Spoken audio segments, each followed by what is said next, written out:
ಭಗವದ್ಗೀತೆ ಅಧ್ಯಾಯ 7 ಜ್ಞಾನ ವಿಜ್ಞಾನ ಯೋಗ ಭಗವದ್ಜ್ಞಾನ ಶ್ಲೋಕ 14 ದೈವೀ ಹೇಷ ಗುಣಮಯೀ ಮಮ ಮಾಯಾ ದುರತ್ಯಯ ಮಾಮೇವ ಯೇ ಪ್ರಪದ್ಯಂತೆ ಮಾಯಾಮೇತಾಂ ತರಂತಿ ತೇ. ಅನುವಾದ: ಐಹಿಕ ಪ್ರಕೃತಿಯ ತ್ರಿಗುಣಗಳಿಂದ ಆದಂತಹ ಈ ನನ್ನ ದೈವಿ ಶಕ್ತಿಯನ್ನು ಮೀರುವುದು ಬಹಳ ಕಷ್ಟಕರ. ಆದರೆ ನನಗೆ ಶರಣಾಗತರಾದವರು ಸುಲಭವಾಗಿ ಅದನ್ನು ದಾಟಿ ಹೋಗಬಲ್ಲರು. ಇದರ ಭಾವಾರ್ಥ: ದೇವೋತ್ತಮ ಪರಮ ಪುರುಷನಿಗೆ ಅಸಂಖ್ಯಾತ ಶಕ್ತಿಗಳಿವೆ. ಈ ಶಕ್ತಿಗಳೆಲ್ಲವೂ ದೈವಿಕವಾದವು. ಜೀವಿಗಳು ಭಗವಂತನ ಭಾಗವಾಗಿರುವುದರಿಂದ ಅವು ದೈವಿಕವೇ ಆಗಿರುತ್ತೆ. ಆದರೂ ಐಹಿಕ ಶಕ್ತಿಯ ಸಂಪರ್ಕದಿಂದ ಅವುಗಳ ಮೂಲ ಶ್ರೇಷ್ಠ ಶಕ್ತಿಯು ಮುಚ್ಚಿ ಹೋಗಿದೆ. ಐಹಿಕ ಶಕ್ತಿಯು ಹೀಗೆ ತನ್ನನ್ನು ಮುಸುಕಿರುವುದರಿಂದ ಅದರ ಪ್ರಭಾವದಿಂದ ತಪ್ಪಿಸಿಕೊಳ್ಳಲು ಜೀವಿಗೆ ಆಗುತ್ತಿಲ್ಲ. ಆಗಲೇ ಹೇಳಿರುವಂತೆ ಐಹಿಕ ಮತ್ತು ಆಧ್ಯಾತ್ಮಿಕ ಪ್ರಕೃತಿಗಳೆರಡು ದೇವೋತ್ತಮ ಪರಮ ಪುರುಷನಿಂದ ಹೊರಸೂಸಿರುವುದರಿಂದ ಅವು ನಿತ್ಯವಾದವು. ಜೀವಿಗಳು ಭಗವಂತನ ಮೇಲ್ತರಗತಿಯ ಪ್ರಕೃತಿಗೆ ಸೇರಿವೆ. ಆದರೆ ಕೆಳತರಗತಿಯ ಪ್ರಕೃತಿಯಾದ ಜಡ ವಸ್ತುವಿನ ಕಲ್ಮಶದಿಂದಾಗಿ ಜೀವಿಗಳ ಭ್ರಮೆಯೂ ನಿತ್ಯವಾದದ್ದು.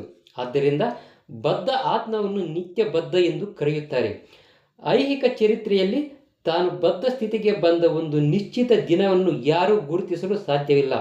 ಐಹಿಕ ಪ್ರಕೃತಿಯು ಕೆಳತರಗತಿಯ ಶಕ್ತಿಯಾದರೂ ಐಹಿಕ ಶಕ್ತಿಯನ್ನು ಕಟ್ಟೆಕಡೆಗೆ ಪರಮ ಸಂಕಲ್ಪವೇ ನಿಯಂತ್ರಿಸುತ್ತದೆ.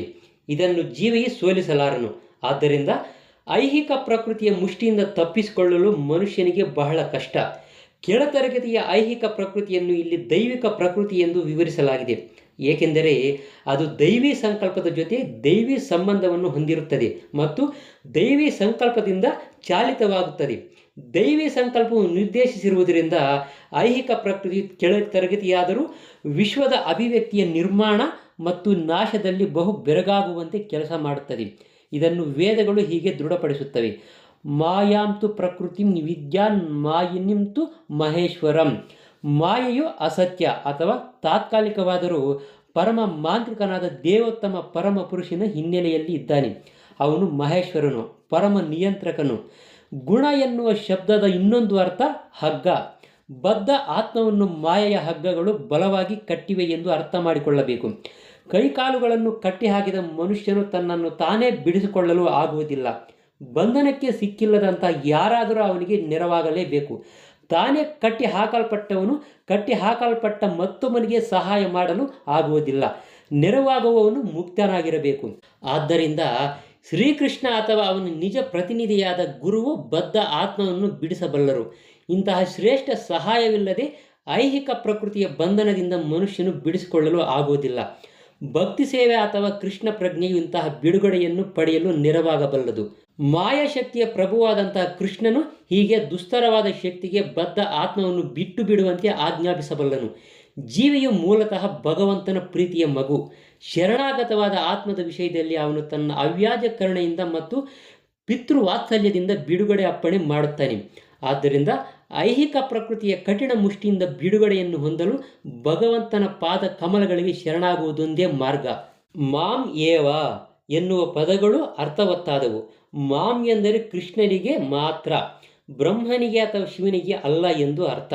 ಬ್ರಹ್ಮ ಮತ್ತು ಶಿವ ಉಚ್ಚ ಸ್ಥಾನದಲ್ಲಿದ್ದು ಸ್ವಲ್ಪ ಹೆಚ್ಚು ಕಡಿಮೆ ವಿಷ್ಣುವಿನ ಮಟ್ಟದಲ್ಲೇ ಇದ್ದರೂ ಕೂಡ ಅವರು ರಜೋಗುಣ ಮತ್ತು ತಮೋಗುಣಗಳ ಅವತಾರಗಳು. ಆದ್ದರಿಂದ ಅವರು ಬದ್ಧ ಆತ್ಮವನ್ನು ಮಾಯೆಯ ಹಿಡಿತದಿಂದ ಬಿಡಿಸಲಾರರು. ಬೇರೆ ಮಾತುಗಳಲ್ಲಿ ಹೇಳುವುದಾದರೆ ಬ್ರಹ್ಮ ಮತ್ತು ಶಿವ ಸಹ ಮಾಯೆಯ ಪ್ರಭಾವದಲ್ಲಿ ಇರುತ್ತಾರೆ. ವಿಷ್ಣು ಮಾತ್ರ ಮಾಯೆಯ ಪ್ರಭುವಾಗಿರುತ್ತಾನೆ. ಬದ್ಧ ಆತ್ಮಕ್ಕೆ ಮುಕ್ತಿಯನ್ನು ಕೊಡಬಲ್ಲವನು ಅವನೊಬ್ಬನೇ. ವೇದಗಳು ಇದನ್ನು ತಮ್ ಏವ ವಿದಿತ್ವಾ ಅಥವಾ ಕೃಷ್ಣನನ್ನು ಅರಿಯುವುದರಿಂದ ಮಾತ್ರವೇ ಸ್ವಾತಂತ್ರ್ಯವು ಸಾಧ್ಯ ಎನ್ನುವ ಮಾತುಗಳಲ್ಲಿ ದೃಢಪಡಿಸಿವೆ. ಶಿವನೂ ಸಹ ವಿಷ್ಣುವಿನ ಕರುಣೆಯಿಂದ ಮಾತ್ರ ಮುಕ್ತಿಯನ್ನು ಪಡೆಯುವುದು ಸಾಧ್ಯ ಎಂದು ಹೇಳಿದ್ದಾನೆ. ಮುಕ್ತಿ ಪ್ರದಾತ ಸರ್ವೇಶಾಂ ವಿಷ್ಣುರೇವನ ಸಂಶಯ. ಪ್ರತಿಯೊಬ್ಬರಿಗೂ ಮುಕ್ತಿಯನ್ನು ಅನುಗ್ರಹಿಸಬಲ್ಲವನು ವಿಷ್ಣು ಎನ್ನುವುದರಲ್ಲಿ ಸಂಶಯವಿಲ್ಲ ಎಂದು ಶಿವನೂ ಕೂಡ ಹೇಳುತ್ತಾನೆ.